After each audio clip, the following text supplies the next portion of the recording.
د ریډیو عالمي ورځ په مهال باندې د نجی سکولونو ماشومانو د پښتونخوا ریډیو مردان سټیشن دوره وکړه او په دې مهال د ریډیو سټیشن منیجر ساجد محمود نه د ریډیو په اړه ماشومانو پوښتنې هم وکړې. ریډیو سټیشن ته راغلي ماشومانو او د سکول پرنسپلو د خپل دورې په اړه وویل.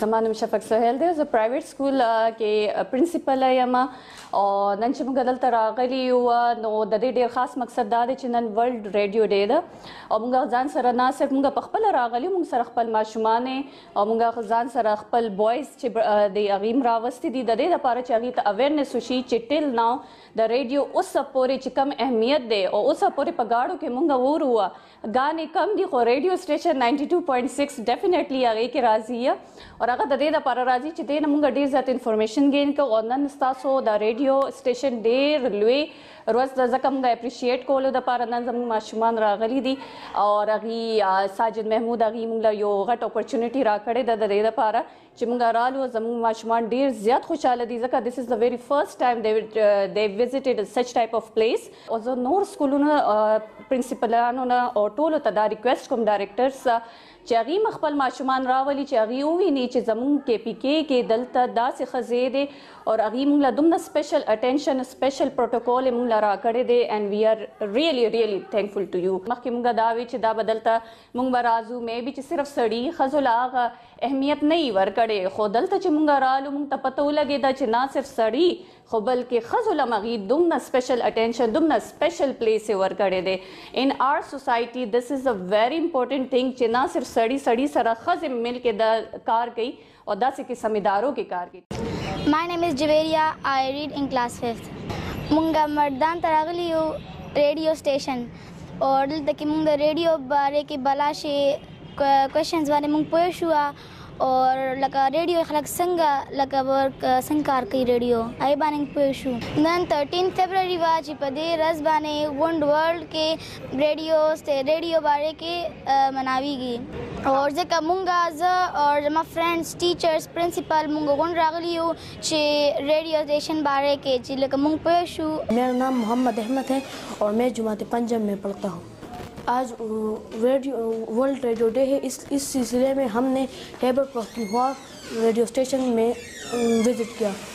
ہم مینیجر سے ملے، انجینئر سے ملے، پریزنٹر سے ملے. انجینئر نے ہمیں بریف کیا کہ ریڈیو سگنلز کیسے ٹرانسمٹ ہوتے ہیں. زما نوم فرحان راج دی، زه په کلاس 5 سټوډنټ یم. 13 فبروري وه او په 13 فبروري باندې ورلډ ریډیو ډے کې موږ ریډیو سټیشن ته لاړو. موږ هلته کې هر څه وکتل د هغې په باره کې موږ ټول انفارمیشن حاصل کړه چې ریډیو نه وایس څنګه ټرانسمیټ کېږي چې انټینا یې د هغې نه چې څومره بري که نه دومره تیز د هغې ریډیو وایس شي. زما نوم ثنا ریاض دی، زه دلته کې یو نجی سکول دی هلته کې ایز ا کوارډینیټر کار کوم. نو نن چونکې ورلډ ریډیو ډے وه مونږ وی چې مونږ ماشومان چې دی نو یو ریډیو سټیشن ته بوځو او هلته کې هغې د هغې لږ ایکسپوژر وشي. نن سبا چونکې مونږ ریډیو ډېر زیات شاته پرېښی دی نو مونږ وایو چې ماشومان د لږ څه زده کړي چې ریډیو کې نن سبا لکه د ریډیو څه امپورټنس دی بلکل ریډیو پېژندو نه داسې چې مونږ دلته کې ریډیو خیبر پښتونخوا ته راوستل او دلته کې ماشومانو الحمدلله ډېر زیات هر څه زده کړل. دلته کې د چې کوم سټیشن مینیجر دی یا نور سټاف دی هغې مونږ سره ډېر زیات هیلپ وکړو او ماشومانو ته یې ډېر زیات لکه دومره هر څه ګین کړل چې انشاءالله د سکول ته لاړ شي نو نور ماشومان ته هم دا هر څه فارورډ کړي. په 14 فروری د ریډیو عالمي ورځ په مهال د پښتونخوا ریډیو مردان سټیشن منیجر ساجد محمود سټیشن ته راغلي د سکول د ماشومانو شکریا ادا کړه او ویل چې د راتلونکي نسل د پاره دا ډیره مهمه ده چې د ریډیو د اهمیت نه هم ځان خبر کړي. نن د ورځې حوالې سره پښتونخوا ریډیو مردان کې د نجی سکولونو ماشومان راغلي وو. هغې د ټور مقصد دا و چې د ریډیو په حواله ځان پوه کړي. هغې ته زموږ انجینیر صاحب نور سټاف ورته بریفنګ ورکړو چې ریډیو کې څنګه کار کېږي، پروډکشن څه طریقه باندې کېږي، نور چې کوم داسې خبرې وي هغې حوالې سره یې آګاه کړو. او زه د هغه ماشومانو هم شکریا ادا کوم ځکه چې هغه ماشومان راغلي وو د زموږ د پریزنټرانو زموږ د سټاف زموږ د ټیم شکریا ادا کوله چې تاسو موږ د لپاره بهترین پروګرامونه وروړي.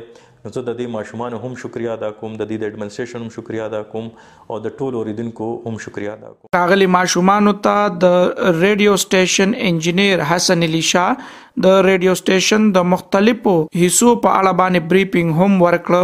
د پښتونخوا ریډیو د لپاره عبدالستار مردان.